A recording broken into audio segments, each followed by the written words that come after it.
This is the leading edge of a storm that is expected to bring several inches of ice as a result of freezing rain and sleet. Right now it's rain, but the temperature is 30 degrees Fahrenheit, which means it will quickly become freezing rain.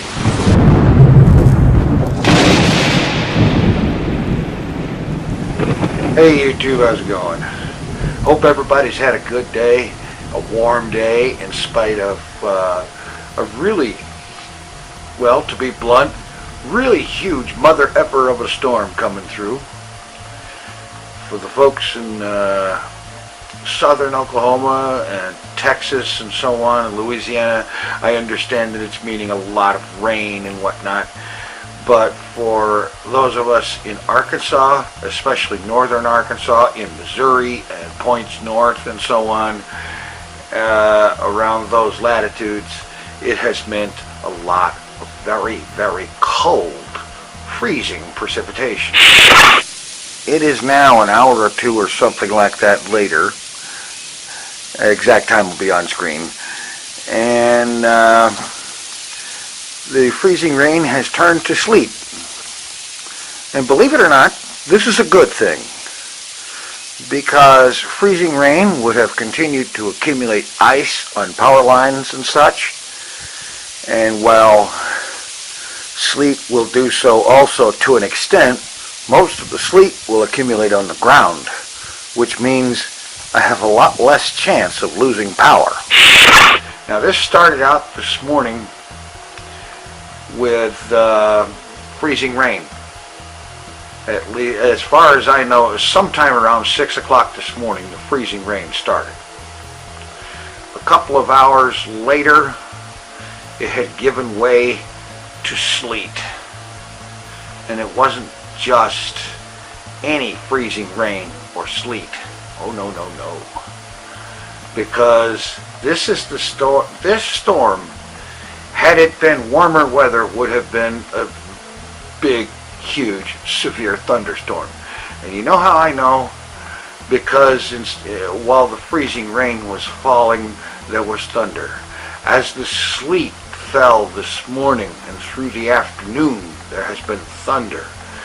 I saw weathermen talking on Twitter about the number of lightning strikes per hour or per 15 minutes in Arkansas during parts of the day was something up over 1,500 lightning strikes in a 15-minute period. I think this was mentioned a couple of 3 times during the day. Lots of lightning, lots of thunder. This was not just sleet. This was ThunderSleet. Really big, powerful storm. And okay, to give you an idea how bad, I have seen several comparing it to the ice storm of '09. An ice storm that came through in late January of 2009 and crippled a huge portion of the U.S., millions of people without power, some for as long as 4 to 6 weeks before power was restored. This storm has been compared to that. It's not as bad as that, but it's comparable. It's the same quality of storm. And I think it's only just an absolute blessing that it hasn't done worse, that it turned to sleet as early as it did, because the sleet won't accumulate so much ice on power lines and tree limbs and cause things to fall down and cut power to as many people. There are people without power, but not nearly the hundreds of thousands or millions that there was back in January of '09. I know I was without power for like a little over 2 weeks back then. Hoping it doesn't happen now. And I'm also grateful that the temperatures are supposed to, and I hope they do, warm up between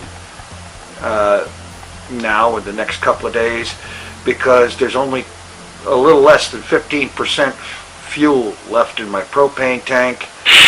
8:30 in the evening.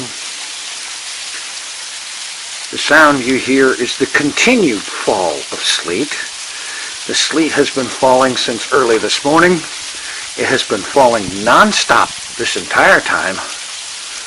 There is, by my estimation, anywhere from 2 to 4 inches of sleet on the ground, and that is on top of at least a little bit of ice that fell from freezing rain early this morning. I've still got to fill that thing at least one more time, but if I'm expecting to get through the remainder of the winter and have enough propane left to still have hot water through the summer. And yeah, that's a problem. 10 p.m. The sleet has been falling since early this morning, no less than 12 consecutive hours of sleet falling. There is at least, well, judging by the way the driveway doesn't dip on either side, I would say that there's at least 3 to 5 inches of sleet sitting out there. I don't know right now for certain. I am not going to walk out there to find out. Perhaps tomorrow, but certainly not right now, because it's like 19 freaking degrees. The temperature is forecast to go down to 5 degrees overnight. And oh, this has been just so much fun. Anyway, I've been talking way too much, especially when you include those clips. What can I say? Thanks for watching. Take it easy. I'm out of here. Stay warm if you can.